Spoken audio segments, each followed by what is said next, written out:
It's my feel-good breakfast show.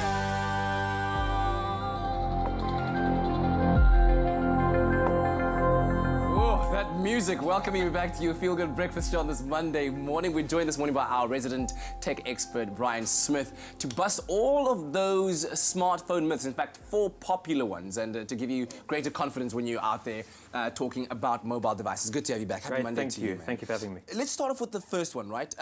Everyone is always obsessed about the cameras and the camera quality. Is it a dual camera? Does it have a specific name brand camera? Is it necessarily always the case that the more megapixels that you have on your camera, it makes for better imagery or a better smartphone indeed? Not necessarily, and this is one of my favorite misconceptions, because I think as consumers we like to put numbers to performance, and we go into a shop, we like to think 12 megapixels, 21 megapixels, that must mean a better camera. Yeah. And that's not always the case. Megapixels are important, but what is equally important, firstly, is the size of the aperture on the camera, and secondly, you know, looking at all of these components and together, you have to look at the flash quality, you have to look whether it's a single or double camera unit, and especially when you look at the processing and the performance of the operating system, all give very, very unique additions to megapixels in camera functionality. And also the basic, do you know how to take a picture? Is definitely only as good as the camera you have on you. Very, very true. What about charging your phones? Some people say when the phone comes, you should charge it full, use it till it's flat, and then from then onwards you're allowed to kind of charge it in between, whether it's 50% full or not. Should you always wait for your battery to be depleted before charging it in order to preserve the battery life? Plot twist, are you ready? Lithium-ion batteries in the smartphones we have today love being charged. Oh. So the rule of thumb is if you see a charging jack, wireless charging pad inside, plug your phone in. Oh. Actually, completely depleting a smartphone's battery is not healthy at all. Lithium-ion batteries benefit from greater health when they're topped up regularly. Okay, there you have it. Okay, whatever anybody tells you now, from now onwards, leave it be.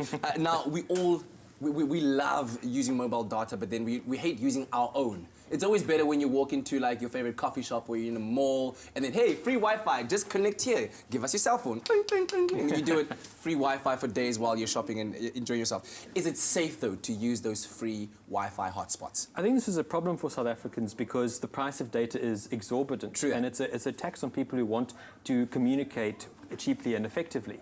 And when many of us go to an airport or a coffee shop, we tend to see an open wireless network. We think, great, you know, let's connect immediately. However, in the worst cases, some of these wireless networks are not reputable and the connection's not encrypted, which essentially means that your personal information can be broadcasted to anyone, anywhere. A good rule of thumb is never do anything overwhelmingly personal on a open wireless network, specifically never bank on one. Okay, all right. So certainly enjoy it as you will. And but is it also then a danger, like if you're doing stuff like if you're logging onto your Facebook account? It can be in the worst case scenario. What the creators of open wireless networks can do is sometimes intercept your passwords if you're logging in. So treat it with caution. Okay, all right. And then lastly, what about mobile apps?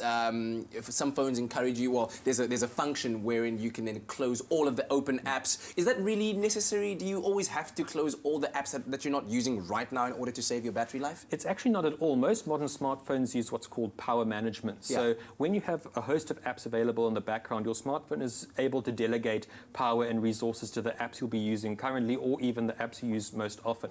So if you see that close all button, there is no real temptation to close all of them. And a good rule of thumb is if you feel you're not going to use an app for an extended period of time, at that point close it. But there's no real need to go through and manually swipe up or close all your apps all at once. Okay, fantastic. Bryan, always thank you so much for your expertise and your time here. And of course, if you'd like to find out more, you can follow Bryan on social media at Bryan Smith SA. All right, right now I think it's time we go outside for some yoga this morning, and I can't believe who's joining the team.